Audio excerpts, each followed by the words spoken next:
जय गुरुदेव। गुरुर्ब्रह्मा गुरुर्विष्णु गुरुदेवो महेश्वरः। गुरुः साक्षात् परम ब्रह्म तस्मै श्री गुरुवे नमः। अर्चनी वंदनी प्रातः स्मरणी परम पूजनी गुरुदेव के चरणों में बारंबार वंदन कर आरंभ करते हैं। आज अपन वास्तु पूजन या वास्तु शांति, इसको आप बलि कर्म भी कह सकते हो, उसको देखने का समझने का प्रयास करेंगे।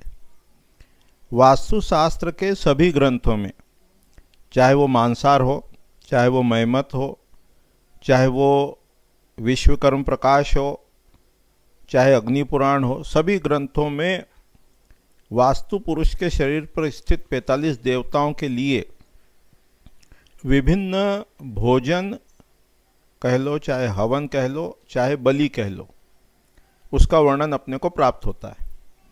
और विश्वकर्म प्रकाश ग्रंथ के पहले अध्याय के 21वें श्लोक में वास्तु दोष का लक्षण का वर्णन करने के उपरांत उन दोषों को दूर करने के उपाय के रूप में कहते हैं वास्तु शांति करो। तो वास्तु शांति क्या है?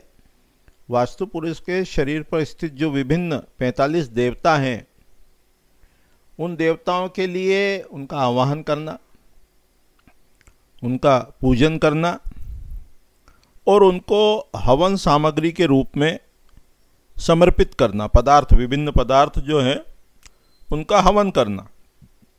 तो उससे क्या होता है? वो देवता पुष्ट होता है। तो ब्रह्मा आदि जो 45 देवता हैं, ब्रह्मा, आर्यमा, विवस्वान, मित्र, भूधर आदि जो देवता हैं, उनके पद में जब दोष हो तो कहा उस दोष को दूर करना, कटा फटा, टूटा फूटा, गंदगी, कीचड़ इत्यादि, दुर्गंध इत्यादि। और उसके बाद वो देवता का मंत्र पढ़ते हुए, जप करते हुए, उसके पश्चात हवन करना। तो उनके पदार्थ दिए पूरे 45 देवताओं के। तो जो देवता है वो देव धातु से बना है, प्रकाश है, ऊर्जा है, वो ऊर्जा अपने अंदर ही है। तो जिस भी देवी देवता की जो ऊर्जा है उसको हम कैसे प्राप्त करें, तो उसके लिए ये भोजन के माध्यम से सॉल्यूशंस बताए हैं। जितने भी देवी देवता हैं उनके जो भी भोज्य पदार्थ हैं उनको स्वयं खाने से, उनका हवन करने से वो देवता पुष्ट होते हैं। इसको और जब विस्तार में देखने का प्रयास करेंगे किसी समय, तो जैसे लक्ष्मी एक देवी है, तो जो लक्ष्मी देवी जो अपने मस्तिष्क के अंदर जो सेंटर्स हैं, जो धन से, संपत्ति से, ऐश्वर्य से, वैभव से रिलेटेड सेंटर्स हैं, उनको एक्टिवेट करना हो, उनको क्रियाशील करना हो, तो क्या करना है? जो भोजन उस देवी देवता का है, मान लो लक्ष्मी का है, तो वो भोजन स्वयं करना है। जो उनकी गंध है वो स्वयं सूंघना है। भले ही देवता को अर्पित करने के बाद प्रसाद के रूप में भोजन ग्रहण करें, लेकिन करना भोजन स्वयं को है, हवन स्वयं को करना है, गंध स्वयं को सूंघना है। तो उससे मस्तिष्क के जो सेंटर्स हैं, अलग अलग सेंटर्स हैं, जो जिस देवी देवता से संबंधित हैं, वो एक्टिवेट होते हैं।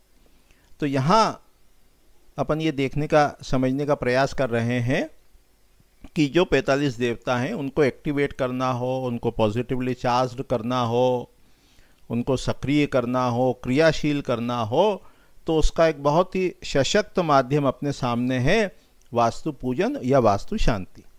तो जहाँ कहीं भी वास्तु करेक्शन अपन करने जाएं, वहाँ वास्तु शांति अवश्य करवाना चाहिए।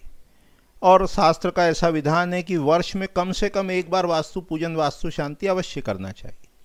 अन्य अवसर भी बताए हैं, पुत्र का जन्मदिन हो, बड़ी यात्रा से वापस आए हों, उसको त्रिविध प्रवेश कहते हैं, नवीन प्रवेश हो, टूट फूट हो, यानी जीर्णोद्धार के बाद का प्रवेश हो, लंबी यात्रा के बाद आएंगे तो प्रवेश हो। फिर वो अलग अलग अवसर दिए हैं विश्वकर्म प्रकाश के पहले अध्याय में। सारांश ये है कि कम से कम वर्ष में एक बार पूरे घर को पॉजिटिवली चार्ज करने के लिए वास्तु पूजन, वास्तु शांति अवश्य कराना चाहिए। तो अपनी जो बुक्स हैं उनमें सब ये पदार्थ वगैरह दिए हैं। वास्तु माणिक्य रत्नाकर में पूजन विधि भी दी है, वास्तु रत्नाकर में भी पूजन विधि है। तो ये जो कर्मकांड करते हैं, जो ब्राह्मण कर्मकांड आदि में निपुण हैं, उनको बुलवा कर मंडल आदि बनवाकर मंत्रों के साथ वास्तु पूजन, वास्तु शांति करने से वास्तु के अनेक दोष समाप्त होकर घर जो है वो सकारात्मक ऊर्जा से आवेशित होता है। अभी इतना ही कह के वाणी को विराम देंगे।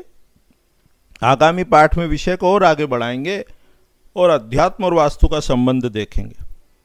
अपने जो पत्राचार पाठ्यक्रम है उसके जो नोट्स हैं और भी जो अपनी बुक्स हैं, चाहे विश्वकर्म हो, चाहे विश्वकर्म प्रकाश हो, चाहे राजवल्लभ हो, मानसार हो, महमत हो, सब में ये विभिन्न 45 देवताओं का भोजन दिया हुआ है। तो अभी इतने ही कह के वाणी को विराम देते हैं। जय गुरुदेव, जय गुरुदेव।